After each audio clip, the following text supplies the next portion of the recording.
Hello friends and enemies, welcome to a Kindle Unlimited Check In. It's time. I have read a lot of books and my checkout number, oh my gosh, y'all are gonna be so proud of me. I'm proud of me, so I hope you're proud of me.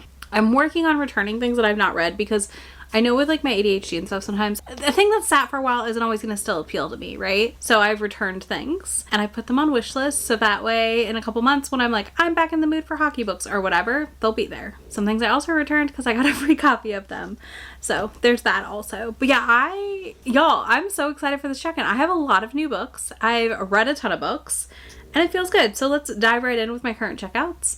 I'll tell you what I know about them and we'll go from there. I do currently only have 16 books checked out on KU. Who is she? Do we know her? Do I feel okay? Yes. It feels good. It feels good to know that if like a thing catches my attention, I can check it out again and just like read it and not be like, what do I return? So I'm trying, this is why I'm trying to build space. I think my ideal number is going to be sitting at about 10 to 15 books pulled out on KU at a time that I'm not like reading in the moment. That's what I'm hoping. So first things first, the oldest checkout I have and something I do plan on reading sooner than later that will not be returned because I am going to read it. I read the first like prologue. I liked it. I just have to sit down and commit to an 800-page book, and that is Demon's Dream. This is a dark romance with multiple storylines. It is something that apparently once you start reading it, like when you really dive in, you basically read it in 24 to 48 hours. And I'm not in a place right now where I can do that with a book. I have a lot of things going on in life.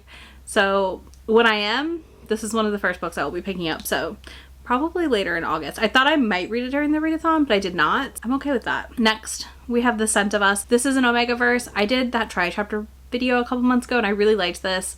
I do want to read it. I'm not returning it yet because I do kind of have a fall Omegaverse plan. I have quite a few Omegaverse books I want to read, and I think I might either A, do a dedicated video, or B, just throughout the month of September, October, November, read a lot of these Omegaverses that have just been chilling on my TBR. Then I also have Dark City Omega by Elizabeth Stevens. Same thing here. I really liked the first chapter of this. I really do want to read more of it. I just have not had time to sink into Omegaverse like I want to. I kind of almost feel like Omegaverse is a fall thing, so these are probably going to chill till fall. And then the last Omegaverse right now is Nothing is Free. This is the next book after the Going Down Smooth duology that I read, and I do want to read this as well, but again, same deal. I'm not there yet. I will though. I will soon. I need to feel like life is a little slower and then where I can like sink into a book for a day and like the world isn't gonna end because I didn't get a bunch of stuff done, if that makes sense. So yeah. Then I have Weston. So I checked this out during June because I realized that Asher that I'd read last year by Samantha Whiskey, the new book was out and I had totally missed that this had even come out. So I checked out Weston. This is the one I think I was the most interested in. I believe it's his assistant and friend and their love story. This is kind of queued up when I'm in a moment of I need something different, but I want something kind of comforting or slash not comforting, like very easy to read, because I find Samantha Whiskey's books very easy to read, similar to Tegan Hunter's. Then I have Devourer of Men by Nikki St. Croix. I don't know anyone that's read this yet, and I'm like, after the way The Vicious Lost Boys ended, I'm nervous to pick this up, but I'm also really excited because I do want to read it. I think I need to see when the next book is coming out so I can determine if I want to read it first or if I want to wait until closer to. But this is her throuple with a version of Wendy Croc and Captain Hook. And I'm curious, and I'm always down for a throuple. We know this. I love a throuple. I love a wide shoes. I love a polyamory. Like, I love all of that. So I'm very excited for it. But I also am like very nervous because, like I said, I didn't love the ending of the last series I read by her. And I'm not nervous. Like, I'm just nervous. But yeah, I'm very curious to see this. We did have a setup for this in the other books, but I do believe you could still read it as a standalone. Then we have Pretty Bride. This is by Katie Wilde. This is the next book in the Deadlands series. I would like to read all of the series by the end of the year. These are kind of just quick novellas I pick up when I'm not sure what I want to read. So this has just been chilling. I will probably read it sooner than later. But I also, like, if I don't, it's getting returned at some point. But yeah, I really do want to read this one. I had it picked out for the readathon for something, and I just never got to it. Then we have Velvet Steel by Dahlia Davies. I really want to go on a Dahlia Davies marathon soon because I need to catch up on her Old Gods series, and like I only have a handful of them I haven't read, and also like this one just sounds really fun. It's definitely a play on classic romance, the Velvet Steel title, which I love. Yeah, it is like an 80-page quickie novella. I definitely will probably read it at some point.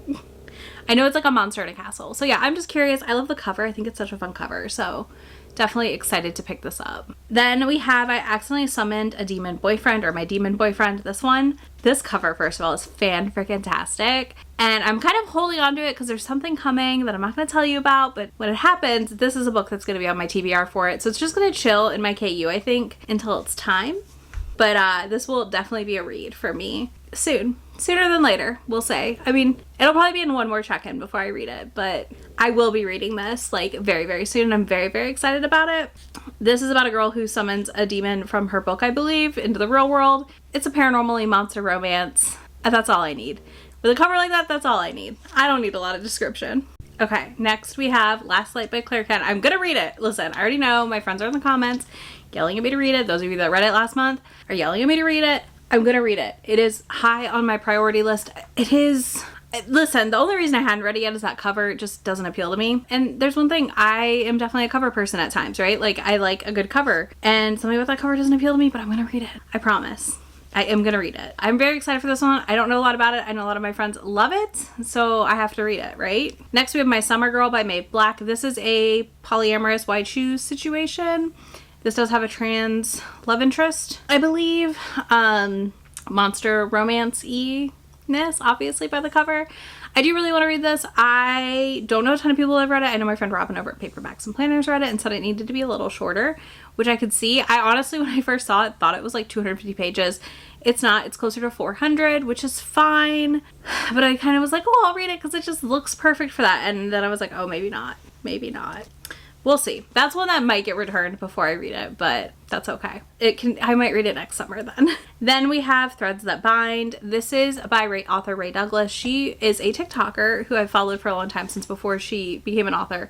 I really enjoy her content. Like, she does really fun TikToks and stuff. And this I'm really excited for. It sounds very fun. It is a mafia-y romance situation. I can't remember if it's wide shoes or polyamorous or a throuple or what, but I'm pretty sure it's going to be a spicy good time, and that is exactly why I checked it out as soon as I saw it had come out, so I'm excited for it.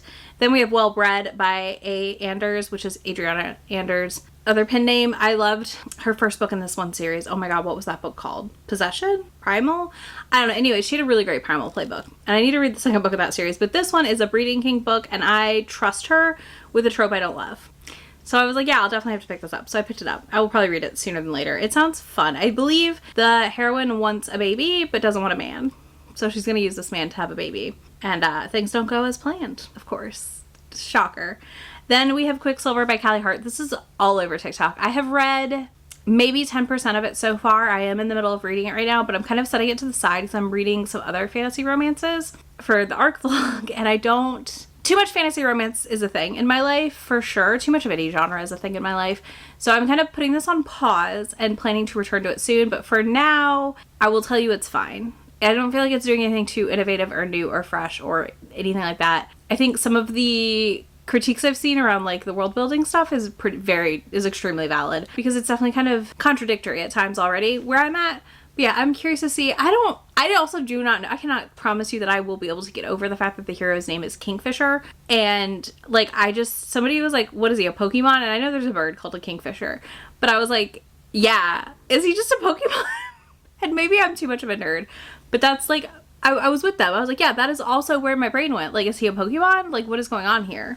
I have 2 books checked out because these are my next 2 members reads. So I have Space for Love. This is an alien romance with a fat female heroine, so I'm excited for this.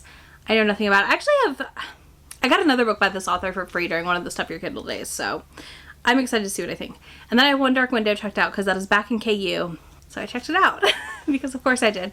And I'm really excited to finally read this in September with my members. And yeah, I'm pumped. Like, I'm very, very pumped. So yeah, that's where we're at. So we're going to talk about the 15 books I've read since the last update. I had a couple duplicates in here somehow. So first up we have Until It Was Love. This was a contemporary rugby romance where her brother is on the team. He's kind of his or her brother's rival. So there's a bit of a forbidden element here, and it's their like burgeoning friendship. I really enjoyed this. I thought this was really fun. I giggled out loud a few times. I just think it did a really good job overall. This was a fun rugby adjacent romance. She was like a coach, like a life coach situation, and had like basically her career for soccer got ruined because of an injury, and he was maybe needing to retire, or thought he needed to retire as a player, and things come out and are done. There is a third act breakup, but I think it made sense in the context of the story, and also there's a really cute dog. Next, I read The House Witch. This is a very long cozy fantasy with a nice romantic element, I would say. Like, I would say the romance is pretty, like, central to the plot, even though it's a subplot. This follows a witch who is born to someone. I'm not going to reveal who, because when you get that reveal, I think it's pretty interesting. But they're born to a person who also has powers, and then is found to, like, basically not have powers until they're in their home, which is why they're a house witch, so their powers extend to the domain they consider their home, but are perhaps more than people assumed upon discovering their powers. They may be just extremely powerful, actually. So we follow them. They come to work for a king, and it's a very, like, fun because it has a lot of downstairs drama, almost. I guess it would be downstairs drama, like you would have in, like, Downton Abbey or something. I never watched it, but I'm assuming, you know, Downton Abbey had, like, the upstairs and the downstairs drama. So, like, this has very much the downstairs drama. It was really, really fun. I really enjoyed it. We had a cat that talked to him, and it was just a blast. Like, I loved all the characters we met in this. I'm really excited to read book 2 at some point. I feel like it's gonna be the perfect fall read because they're so cozy, and they're pretty low stakes. Like, there's some stakes, but it's pretty low stakes in a way that I think was really beneficial to the way the story was told. I had a blast with this. It was so good. Then I read The Scepter by J. Bree. This is my first book by J. Bree. I've not tried the one series that people like, something Bonds. But I read The Scepter, which is a novella prequel to her fantasy romance series. I do kind of want to read this. Again, I am treading lightly right now with fantasy romance because I feel like I am on the edge of a like, no thank you with them. So we'll see how that goes. But I did really enjoy this. I thought it was really interesting. I think it kind of used a little more romance in the novella, but for, like, a setup situation, I thought it worked really well. Our heroine can hear someone in her head and is on the run with her brother to go fulfill a prophecy, basically, and has this, like, magical scepter. That's pretty much the entire story. Then I read Given the Ghoul by Desiree M. Nicoli. This is the same author as Under the Yew Tree. Really liked that. Given the Ghoul is NKU. I don't know if Under the Yew Tree is now, but when I read it, it was not. This is a fun ghoul romance. I've not really read a lot of ghouls, and I thought this did a good job. It was interesting. She basically ended up outcast from the society. The ghouls take her in. She hooks up with this one guy, and they fall in love, and it was really cute and sweet, and just a delightful little time. Then 2 Amazon originals that I read was The Exception to the Rule. This one is the Christina Lauren one. They keep emailing each other on Valentine's Day for years and never meet up until finally they do meet up. And it's like one of those by chance meetings where they run into each other but don't know it's the other one. And then obviously they finally get together. It was really cute. This was a really good one. I definitely think this one was worth the read. I have not read everything in the Meet Cute series that came out, but I did really like the 2 I did read. So yeah, I really enjoyed this. I thought this was fun. Perfect length for what it was. Perfect delivery, all the things. Like, it hit all the spots. Then I read The Worst Wingman Ever, which is Abby Jimenez's. This one was really fun. This is about a guy that leaves the note on the wrong car for Valentine's Day or whatever. Him and the girl start communicating via notes on the car, and he's like the handyman for the apartment she's at. I think her grandma's at the apartment and has, like, dementia. It's not too heavy on the plot point for me that I was able to handle it, so know that, but, like, if that's something that bothers you, don't read it. And it does deal with death of a grandparent. But I thought it was really cute how it all worked out as well. This one was really fun. He was, like, a handyman and was able to help take care of her, which was adorableness at the end of the day. But yeah, these are both just fun, quick novellas. Then I read the rest of the story by Tal Bauer. This is a highly, highly recommend. It is a lot of people's favorites for a reason. This book is so good. It is so emotional. Check every single content note you can find on this one. If you have specific questions about them, feel free to ask me. I'm happy to answer them. But we are looking at, like, narcissism, abuse, homophobia, and a lot of emotional healing at the end of the day. This is a beautiful story about a man who comes down to join a hockey team and finds out that his friends there are in a lot of trouble, to say the least, with their current coach and captain of the team and all the people running it. It's kind of just been allowed to fester. And he rolls in and decides to stop it with whatever power he can, because he's like, screw it. This is my last or second to last season, most likely. This is not okay. And I'm already coming to this team that's, like, the worst team in the country. So, like, who cares if I do this? And it is his surprising romance with a player on that team. It's kind of love at first sight, and we get peeks into the other players' relationships too. I need to read the short stories for them, but I really liked this, and I think it's definitely a worthwhile read. Then I read 2 books by Jay Wilder. So I read Rules of the Game, and I read Rules of Our Own. So Rules of the Game is the next book after 5 rules or whatever. Rule number 5. I can't decide if I like Jay Wilder or not, and yet I still read these 2. It's a me problem. It's fine. But rules of the game are about a brother's best friend, and her brother ends up passing in a car accident after finding out that the two of them liked each other, basically. And it's their like very rocky relationship and getting through healing from this traumas and from these things. I don't know, both of these are 3 stars for me. I liked the last one better. This one was okay. I think overall I just had some issues with our female main character here. She felt very pick-me and not like other girlsy in a way that didn't make sense to me. But, you know, she very much was the hands-off of her situation. It was fine. And then I read Rules of Our Own, which is their throuple book, which we kind of got the setup for in the first book. So the 3 of them have hooked up together, and then they break it apart, and they're all reuniting for a wedding in the friend group and end up stuck in a villa together. And there's only one bed. And they decide to explore it, and she's like dealing with leaving a really traumatic relationship, and the guys like swoop in and save her. And this one I liked a lot more. I think it had slightly better world building. I think them being older helped a lot with this one. And I think overall the setup itself was just like really kind of fun and a little different for like an only one bed and them coming in to like save the day a little bit, but also help her like get back on her feet. Then is the series I marathoned in about 48 hours. I read 1,000+ pages. I'm here to talk about it. First things first, you can get the free novella on her website, which is what I would do. I would not pay 99 cents for it. She tells you on the listing for it to go to her website and get it.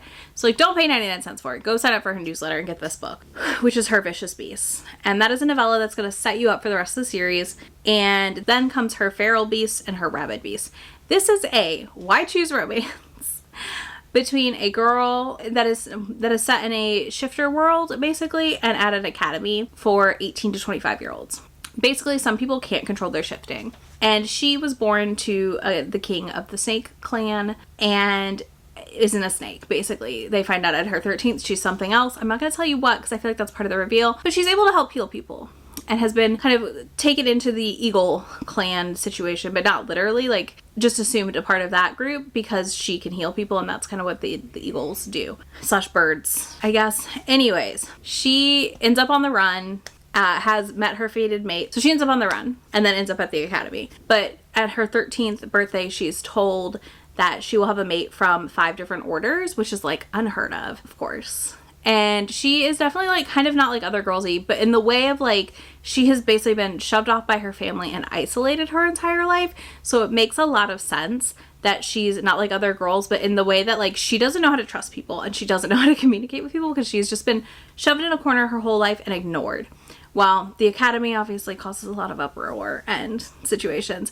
This is bonkers off the wall. I loved these. I had so much fun with these, but you need to be a fan of bonkers off the wall to like these, I think. You need to be able to just like fall into a book that is going to take you on a ride and go on the ride.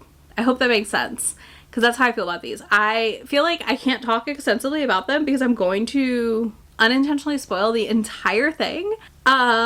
Because it's just so bonkers and so much happened, and I read them so fast that I don't know how to talk about them without spoiling it.